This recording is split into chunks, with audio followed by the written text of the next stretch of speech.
Hey everyone, what's going on? Thanks for tuning back into Relevant Jukebox, and today we're going to talk about the latest compilation from Light in the Attic Records, somewhere between Mutant pop, electronic minimalism, and the shadow sounds of Japan 1980 through 1988. So this is the latest compilation released by Light in the Attic Records, who, if you have not been following over the past couple years, have been digging up a ton of really interesting music from the past and around the world and compiling them together on some beautiful vinyl reissues. Recently, they've had a handful of Japanese city pop compilations that are really interesting. Also, that ambient compilation Kenku Ongaku from a couple years back. And this new one over here caught my attention, mainly based off of the title and the cover art image. All of these tracks were released originally through 1980 and 1988. I haven't heard of any of these artists. I don't know where they dig this stuff up sometimes. And what struck me as interesting about this compilation was that it doesn't really sound dated. There actually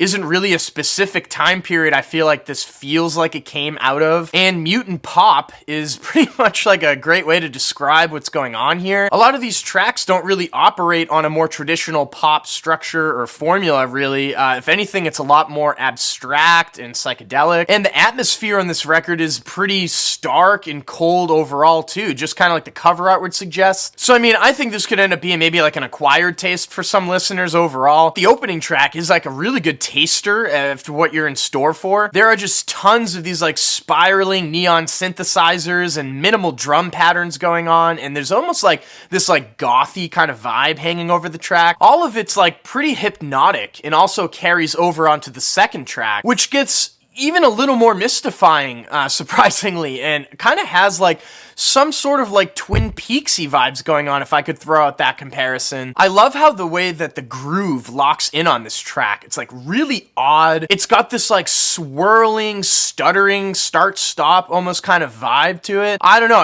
It took me one or two listens to lock into this track, but now I kind of it's woven into me. But the big standout in this comp for me came right in the middle with the track Sweet Sultan by D-Day.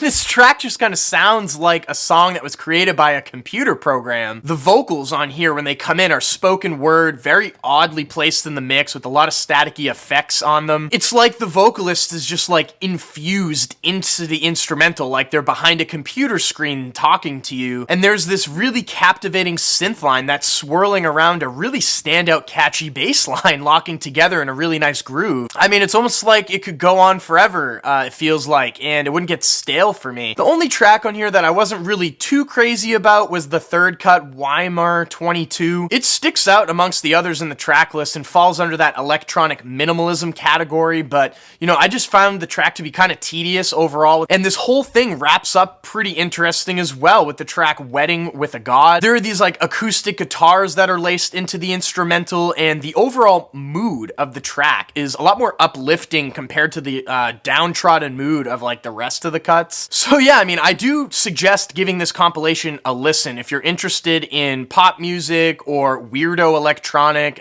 stuff you might not have heard of that's coming out of Japan back in the day. And yeah, with that being said, I'm feeling a 7 over here on this compilation. Now, vinyls are being handled by Light in the Attic Records, as I have said. I have links below in my description box so you can check out all the different cool presses. I'm not quite sure at this time of me recording the video which ones are left. And if you have listened to this Light in the Attic's compilation, what did you think about it? Let me know in the comments section down below. And as always, guys, thank you so much for watching. Make sure to like and share, and if you want more content from me, hit that subscribe button. Peace.